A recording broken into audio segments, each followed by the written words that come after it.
with regards to dietetics, the science of Ayurveda has gone in such details that today's world, which classifies food as just basic means of proteins, carbohydrates, fats and minerals and vitamins, Ayurveda has never classified food in that manner. Ayurveda has classified food based on the qualities it is going to give to the person once the food is consumed by the person. I'll give a small example of meats, which we today generally classify as red meats and white meats, and everybody says that white meats are healthy and red meats are unhealthy. Ayurveda has a little different approach towards it. Red meats are classified according to the animal source from where they've been got.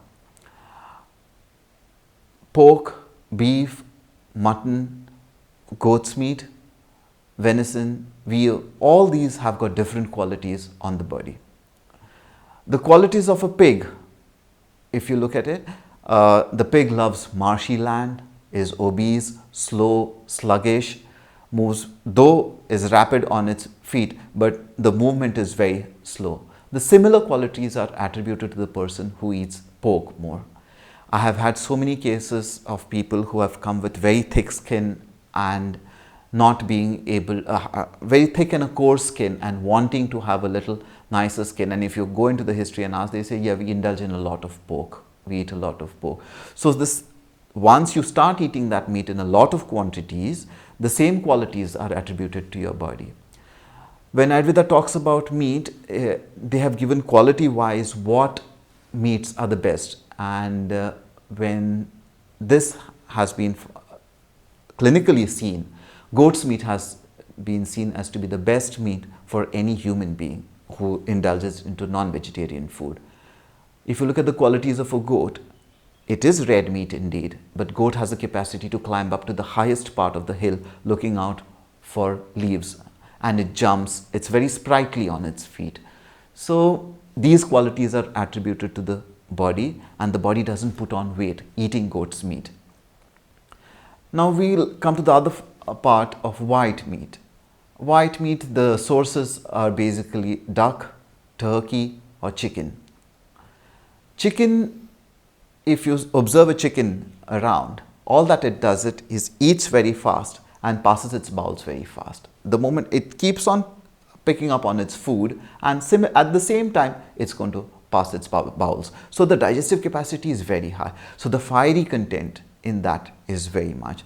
This meat is advisable for only people who've got less fire in them. You cannot generalize it and say this is white meat, this is chicken, which is light and which is nice. Light and nice for whom? Light and nice for definitely a kapha type of a person, but not light and nice for a pitta type of person, because his fire is going to get agitated and vata is going to increase. If you look at the chicken, it's constantly moving, so it has a lot of vata in that itself. For a pitta type of a person, the white meat he or she should choose would be definitely from a duck. For a vata type of a person, the meat chosen would definitely be more, which is going to be grounding. So in a vata type of a person, he or she can indulge in a little bit of pork, a little bit of mutton, a little bit of more of red meats as well. Similar dietetics are advisable in vegetable kingdom as well. If you look at the vegetables available around, they have got certain structure. A potato is fully dense, grows under the ground. Carrots, carrots, parsnips, potatoes, radishes, all these grow underground. Leafy vegetables that we use grow above the ground. And there are certain vegetables which the central cavity is empty, like the bell peppers or capsicum.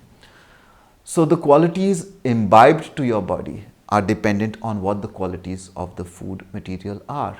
A potato is going to make you feel heavier definitely because it grows very close to the earth. It's on the ground. Whereas a bell pepper is will be definitely lighter to digest. So will be the leafy vegetables which are grown above the ground, which are lighter to digest because they move with the wind. They're very thin. So when we choose a diet, we have to understand that what the diet is going to do, just looking structurally at what is available, rather than quantifying it into carbohydrates, proteins, etc.